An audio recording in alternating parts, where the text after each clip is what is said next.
My son betrayed my trust with his friends, but I had a quiet plan. I never thought I'd say those words about my own boy. For 73 years, I've lived by a simple truth. Family is everything, and trust is the thread that holds it all together. I raised him with my own two hands, taught him right from wrong, and believed he'd carry those lessons into manhood. But somewhere along the way, something changed. He started choosing voices that weren't mine, laughter that didn't belong in our home, and secrets that built walls between us. I didn't react with anger or tears. No, I did what I've always done. I watched, I waited, and I prepared. Because sometimes, the quietest plans carry the loudest lessons. Welcome back to Revenge with Alice, where I share the stories life has taught me, stories of betrayal, resilience, and the quiet strength that comes with age. If you're new here, I'm Alice, and I believe that every wound carries a lesson, and every lesson deserves to be told. If these stories touch your heart, please subscribe and help me reach 1,000 subscribers before next week. Your support means the world to me. Now, let me tell you what happened. I've lived in this house for 42 years. It's a modest home, nothing fancy, nothing grand, but it's filled with memories. Every creak in the floorboards, every chip in the kitchen table, every photograph on the mantel tells a story of sacrifice, love, and the quiet dignity of a life well lived. My late husband built the porch swing with his own hands before he passed. My son used to sit there with me on summer evenings, talking about his dreams, his fears, his hopes for the future. Back then, I believed we'd always have that closeness. I believed he'd always come to me first, before anyone else. But life has a way of humbling even the most confident hearts. It started small, so small I almost missed it. My son, David, began coming home later than usual. He'd mumble something about meeting up with the guys, and I'd nod, not wanting to pry. He was a grown man, after all, 38 years old with a job and responsibilities. He didn't need his mother hovering over him like he was still a child. But mothers know. Grandmothers especially. We feel the shift in energy, the subtle change in tone, the way a smile doesn't quite reach the eyes anymore. One evening, I asked him to join me for dinner. I'd made his favorite, pot roast with carrots and potatoes, the kind that takes hours to prepare but fills the house with warmth. He glanced at his phone, hesitated, then said, "I can't tonight, Ma. The guys are expecting me." "The guys," I repeated softly, folding my hands on the table. "You've been seeing them a lot lately." He shrugged, avoiding my gaze. "They're good people. We're working on something together." "What kind of something?" "Just business stuff. You wouldn't understand." Those words stung more than he realized. You wouldn't understand. As if 73 years of living, raising a family, and surviving hardships had taught me nothing. As if my wisdom was suddenly irrelevant because I didn't fit into his new world. I smiled gently and said nothing. But inside, a quiet alarm began to ring. Over the next few weeks, I noticed more changes. David stopped sharing details about his life. When I asked simple questions, "How was your day?" or "Did you eat?" he'd give short, distracted answers. His phone became a constant companion, buzzing with messages he'd read quickly and delete before I could see. He started dressing differently, too, wearing expensive clothes I knew he couldn't afford on his salary. New shoes, a flashy watch, a leather jacket that probably cost more than my monthly pension. "Where did you get that?" I asked one morning, pointing to the watch. He glanced at it, then back at me. "A gift. From a friend." Must be a generous friend. Yeah, he is. But the way he said it, defensive, almost guilty, told me everything I needed to know. This wasn't about generosity. This was about something deeper, something he wasn't ready to admit. I began to pay closer attention. I noticed receipts in his jacket pockets, dinners at expensive restaurants, bar tabs that totaled hundreds of dollars, purchases he had no reason to make. I saw text messages flash across his phone screen when he left it on the counter. "We're counting on you, man. Don't let us down." You promised. Each message felt like a small betrayal, a reminder that my son was becoming someone I didn't recognize. One afternoon, I found an envelope hidden in his room. I wasn't snooping, I was putting away his laundry, something I still did because old habits die hard. The envelope was tucked beneath a stack of papers on his desk, unsealed and slightly crumpled. Inside was cash. A lot of cash. More than he should have had, more than he could have earned honestly in such a short time. My heart sank. I sat on the edge of his bed, holding that envelope in my trembling hands, and felt the weight of a truth I didn't want to believe. My son, my boy, the child I'd rocked to sleep, the young man I'd cheered for at every milestone, was lying to me. Worse, he was involved in something that required secrecy, something that made him hide money and avoid my eyes. That evening, when he came home, I didn't mention the envelope. I simply watched him. I watched the way he moved through the house like a stranger, the way he checked his phone obsessively, the way he barely looked at me anymore. And I realized something painful but undeniable. He no longer saw me as someone worth trusting. To him, I had become an obstacle, a relic of a life he was trying to leave behind. But I refused to react in anger. I refused to confront him with accusations and tears. Instead, I did what I've always done in moments of crisis. I became still. I became patient. I became the quiet observer, the silent witness to a betrayal that was unfolding one small lie at a time. Because I knew something my son had forgotten. Trust, once broken, leaves a trail. And I was determined to follow that trail, no matter where it led. Over the next 2 weeks, I collected evidence without saying a word. I kept receipts I found. I noted the names he mentioned in passing. I memorized the times he left and the times he returned. I didn't do this out of spite or revenge. I did it out of love. Because sometimes, the greatest act of love is refusing to let someone you care about destroy themselves without a fight. But the hardest part wasn't the evidence. It was the loneliness. It was lying awake at night, staring at the ceiling, wondering where I'd gone wrong. It was sitting at the dinner table alone, listening to the silence where his laughter used to be. It was realizing that the boy who once told me everything now treated me like a stranger in my own home. And then, one night, everything changed. David came home late, later than usual. I heard the front door open, heard his footsteps stumble slightly in the hallway. When he walked into the living room, I was sitting in my chair by the window, the one I always sit in when I'm thinking. He stopped when he saw me, surprised I was still awake. David came home late, later than usual.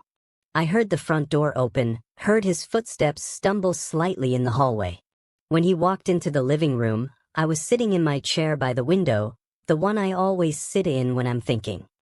He stopped when he saw me, surprised I was still awake. "Ma," he said, his voice thick with exhaustion. "You should be in bed." "I couldn't sleep," I replied softly. "Sit with me for a moment."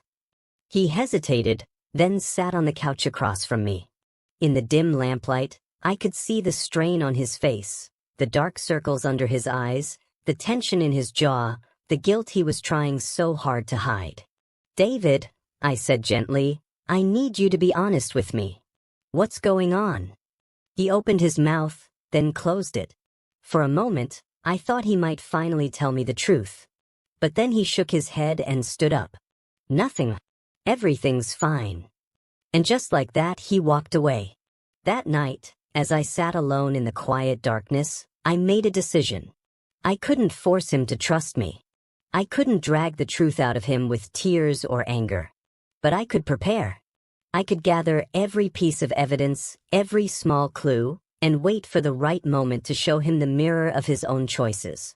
Because sooner or later, the truth always comes to light. And when it did, I would be ready.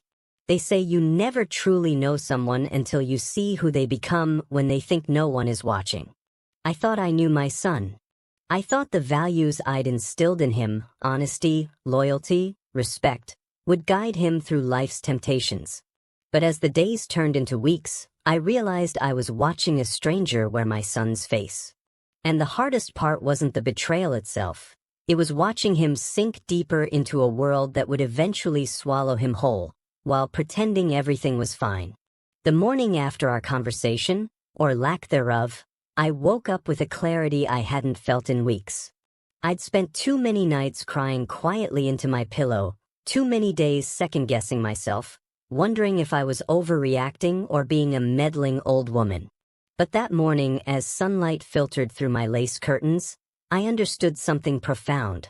Love isn't just about acceptance. Sometimes, love means holding up a mirror, even when the reflection is ugly.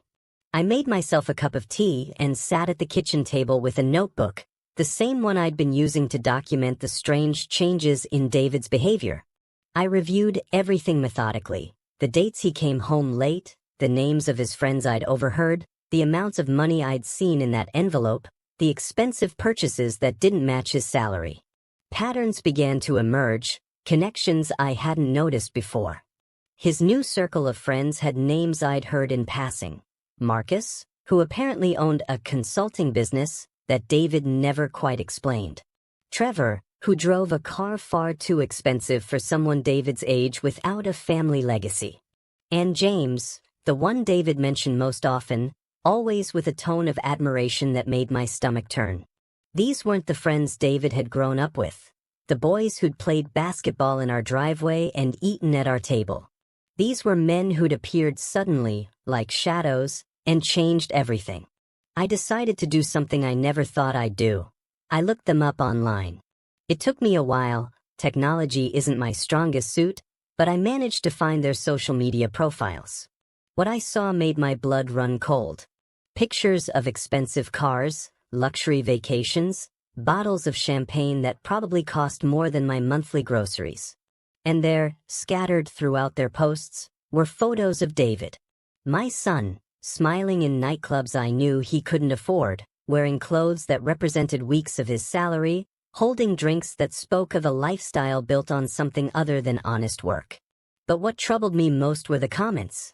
Beneath one photo of David and Marcus standing in front of a sports car, someone had written, "Another one joins the family." Beneath another, "Easy money when you know the right people." Easy money. Those two words haunted me for days. I knew my son wasn't a criminal, at least, I didn't want to believe he was. But I also knew that easy money always comes with a price, and the currency is usually your integrity, your peace of mind, or worse. I'd lived long enough to see good people make bad choices, thinking they could handle it, thinking they were smarter than the consequences waiting around the corner. That evening, David came home wearing another new shirt, designer label, crisp and expensive. He barely greeted me before heading to his room. I stood in the hallway, holding a dish towel, and made a decision. I knocked softly on his door. "David? Can we talk?" Silence. Then, reluctantly, "Yeah, come in." He was sitting on his bed, phone in hand, and I could see him quickly close whatever he'd been reading.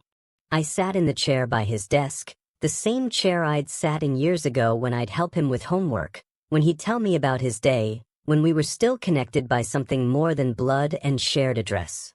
"I'm worried about you," I said simply. He didn't look at me. "I'm fine, Ma." "Are you?" "Because from where I'm sitting, it doesn't look that way. I'm an adult. I can take care of myself." "I know you're an adult, David. But being an adult doesn't mean you stop needing family. It doesn't mean you stop being accountable for your choices." He finally looked at me, and there was something defensive in his eyes, something almost hostile. "What are you trying to say?" I chose my words carefully. "I'm saying that I see what's happening. The new clothes, the late nights, the friends who appeared out of nowhere. The money, David. Where is all this money coming from?" His jaw tightened. "That's my business. It becomes my business when you're living under my roof, when I can see you changing into someone I don't recognize. Maybe you just don't like that I'm finally making something of myself," he snapped. "Maybe you're used to me being broke and dependent, and now that I'm doing well, you can't handle it." Those words hit me like a physical blow. I felt tears prick my eyes, but I refused to let them fall. "Is that what you think?" That I want you to struggle? David, I've spent my entire life trying to give you a better future. But not like this. Not at the cost of who you are. You don't know anything about my life. His voice rose, frustration and guilt mixing into something ugly. You sit here in this old house, living in the past, judging me because I'm not content with barely scraping by like you did. The silence that followed was deafening. I stood up slowly, my legs feeling weaker than they had in years. I looked at my son, really looked at him, and saw the fear beneath his anger. He wasn't defending his choices because he believed in them. He was defending them because admitting the truth would mean facing what he'd become. I'll leave you alone, I said quietly. But I want you to know something. Whatever you're involved in, whatever these people have convinced you to do, it won't end well. Easy money always costs more than you think. And when it all falls apart, and it will, I'll still be here. Because that's what real love does. It waits. I walked out of his room and closed the door softly behind me. My hands were shaking, my heart was breaking, but my resolve had never been stronger. Over the next week, I continued my quiet investigation. I called an old friend whose son worked in financial services and asked casual questions about investment schemes and too good to be true opportunities. What she told me confirmed my worst fears. David's new friends were likely involved in some kind of pyramid scheme or fraudulent investment operation, the kind that promises quick returns and recruits young, ambitious people who don't ask too many questions. I also did something that went against every fiber of my being. I went through David's room more thoroughly when he was at work. I found documents, contracts signed in his name, promising to recruit others, to invest money he didn't have, to guarantee returns that were mathematically impossible. I found text messages he'd printed out, apparently to remember details. Your cut is 20% of everyone you bring in. Don't tell them about the fees until after they've committed. Trust me, we're all getting rich from this. My son wasn't just a victim. He was becoming a perpetrator. That realization nearly broke me.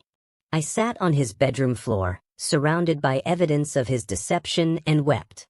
Not the quiet, dignified tears of an old woman who's seen hardship, but the raw, anguished sobs of a mother watching her child destroy himself. But I couldn't afford to stay broken. I had to act. I gathered every piece of evidence, every receipt, every document, every screenshot I could find, and put them in a folder.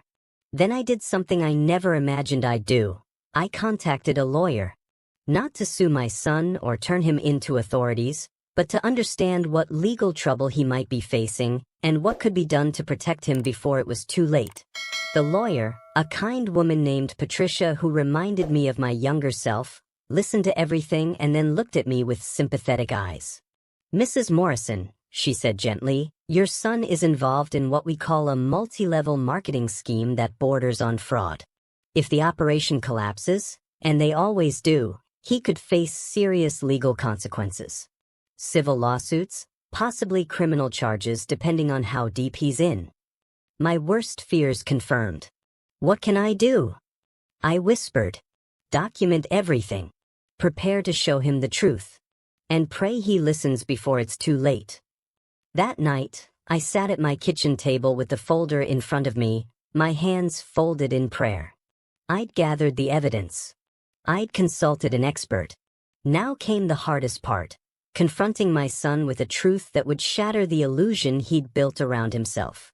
But as I sat there in the quiet darkness, I heard the front door open. David was home early. And from the sound of his footsteps, heavy, defeated, afraid, I knew something had happened. Something that would change everything. There's a moment in every storm when the wind suddenly stops, when the air becomes heavy with the weight of what's about to break. That's how it felt when David walked through the door that night. Like the calm before thunder, like the breath before a scream. I'd been preparing for this confrontation for weeks, gathering evidence, building my case with the patience of someone who'd lived long enough to know that truth always surfaces. But nothing could have prepared me for the look on my son's face when he stumbled into the kitchen. This wasn't the defiant man who'd snapped at me days before. This was someone who'd finally seen the cliff he'd been running toward. David didn't say anything at first. He just stood in the doorway, his expensive jacket wrinkled, his designer shirt untucked, his face pale and drawn. His hands were shaking, actually trembling, and when our eyes met, I saw something I hadn't seen in months: fear. "Ma," he said, his voice barely above a whisper. "We need to talk." I gestured to the chair across from me, the same chair where we'd shared countless meals, countless conversations, countless moments of connection before everything fell apart. He sat down heavily, dropping his head into his hands. "It's all falling apart," he said, and I could hear the tears in his voice even though he was fighting to hold them back. "Everything. The business, the investments, the promises Marcus made, it was all a lie." I waited. I didn't interrupt, didn't say, "I told you so," didn't let the vindication I felt show on my face. I simply folded my hands on the table and listened, the way I should have been allowed to listen weeks ago. "The scheme collapsed today," he continued, his words tumbling out in a rush. "People started asking questions, demanding their money back. Turns out Marcus had been using new investors' money to pay off old investors. It was never real. None of it was real. And now, Ma, I recruited people. Friends from work, guys I went to school with. I convinced them to invest their savings, and now they're threatening to sue me. Some are talking about going to the police." The weight of his confession hung between us like smoke. I could see him struggling with the shame, the guilt, the realization that his choices had consequences that extended far beyond himself. "How much money are we talking about?" I asked quietly. He couldn't look at me. "I'm in debt for $40,000. The money I spent, the clothes, the dinners, the car I was planning to buy, I borrowed it all, thinking I'd pay it back when the big returns came in. But there are no returns, Ma. There never were." $40,000. The number hit me like a physical blow.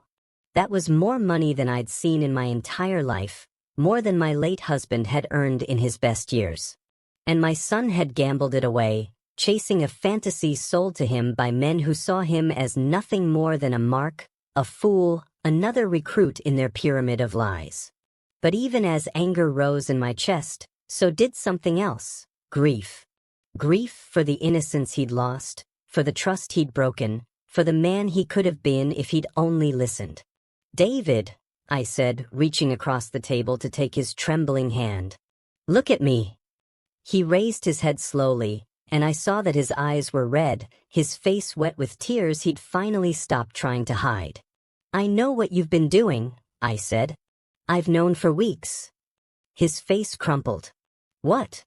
I stood up and retrieved the folder from the counter, the one I'd been preparing, the one filled with receipts and screenshots and documents that told the story of his descent.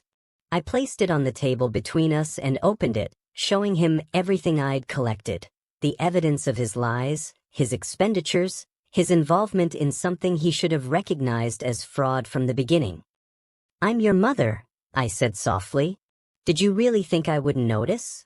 Did you really think I'd just sit back and watch you destroy yourself without trying to understand what was happening?"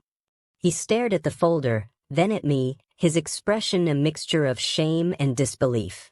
"You've been investigating me?" "I've been trying to protect you," I corrected. "Because that's what love does, David. It doesn't turn a blind eye. It doesn't enable. It watches, it documents, and it prepares to catch you when you fall." The silence that followed was heavy with everything we hadn't said to each other over the past months. All the distance, all the lies, all the moments when we'd chosen pride over honesty. "I've already spoken to a lawyer," I continued. "Her name is Patricia, and she specializes in cases like this. You're going to call her tomorrow morning, and you're going to tell her everything, every detail, every person you recruited, every dollar you borrowed. Then you're going to work with her to figure out how to make this right." "Ma, I can't afford a lawyer. I can't afford anything." "I know," I interrupted gently. "That's why I'm paying for it. I've been saving money for years, putting aside a little each month from my pension. I was saving it for emergencies, for end-of-life expenses, for leaving you something when I'm gone. But you're the emergency now, David. And I'm not going to let you face this alone. He broke then, completely. His shoulders shook with sobs that seemed to come from somewhere deep and wounded. He covered his face with his hands, and I could hear him repeating over and over, "I'm so sorry, Ma. I'm so sorry." I got up and moved to his side of the table, wrapping my arms around him the way I used to when he was a child who'd scraped his knee or failed a test. He was taller than me now, broader, but in that moment he felt small and fragile, like someone who'd wandered too far into the darkness and didn't know how to find his way back. "I know you are," I whispered, "and I forgive you. But forgiveness doesn't erase consequences, David. You're going to have to face what you've done. You're going to have to apologize to the people you hurt, work to pay back what you owe, and rebuild the trust you've broken. It won't be easy. It won't be quick. But you're going to do it because that's what taking responsibility means." He nodded against my shoulder, and I felt his tears soak through my cardigan. We sat like that for a long time, mother and son, in the quiet kitchen where I'd raised him, where I'd taught him his first words, where I'd once believed our bond was unbreakable. The bond had broken. That much was true. But broken things can be mended if both people are willing to do the work. Over the following weeks, David did exactly what I asked. He met with Patricia, who helped him understand the legal landscape he was facing. He contacted every person he'd recruited and offered a sincere, unvarnished apology, not making excuses, not shifting blame, just owning his mistakes. Some accepted his apology. Others didn't, and I watched him carry that rejection like a stone in his chest. He got a second job, working nights to start paying back the debt.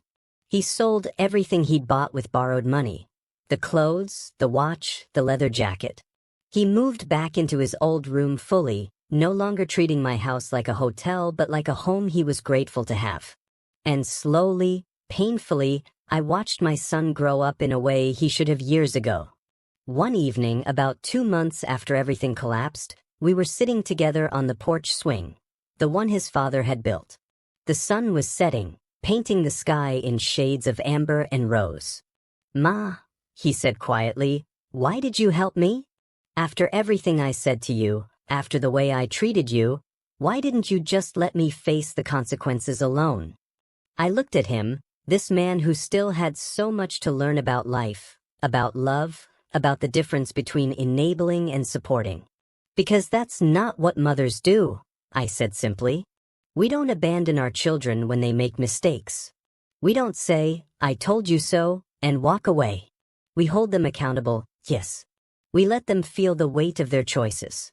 But we also stand beside them while they learn to carry that weight. That's the difference between punishment and discipline, David. Punishment is about making someone suffer. Discipline is about teaching them to be better." He nodded slowly, and I saw tears glisten in his eyes again, but these were different tears. Not tears of shame or regret, but tears of understanding, of gratitude, of a lesson finally learned. "I don't deserve you," he whispered. "No," I agreed with a small smile. "But you're stuck with me anyway." The road ahead was long. David would spend years rebuilding his reputation, paying off his debts, and learning to live with integrity instead of illusion. But he was finally on the right path, and this time he was walking it with his eyes open. As for me, I learned something too, that sometimes the greatest act of love isn't protecting someone from pain, but walking beside them through it. That trust, once broken, can be rebuilt, not quickly, not easily, but thread by careful thread. And that a mother's quiet plan isn't about revenge or punishment. It's about preparing to catch your child when they fall and having the strength to help them stand back up. Because in the end, that's what family does. We hold each other accountable. We tell hard truths. And we never, ever give up on the people we love, even when they've given up on themselves. Thank you for walking with me through this story. If it touched your heart, if it reminded you of your own family struggles or the power of patient love, please subscribe to Revenge with Alice. Share these stories with someone who needs to hear them. Leave a comment telling me about your own experiences. I read every single one, and your stories matter to me. We're building a community here, a place where wisdom meets storytelling, where life's hardest lessons become shared experiences. Help me reach more people who need these reminders that it's never too late to choose truth, accountability, and love. Until next time, remember, what goes around always comes around. And sometimes, the greatest revenge is simply refusing to give up on someone, even when they've given up on themselves. This is Alice, reminding you that every betrayal carries a lesson, and every lesson deserves to be told.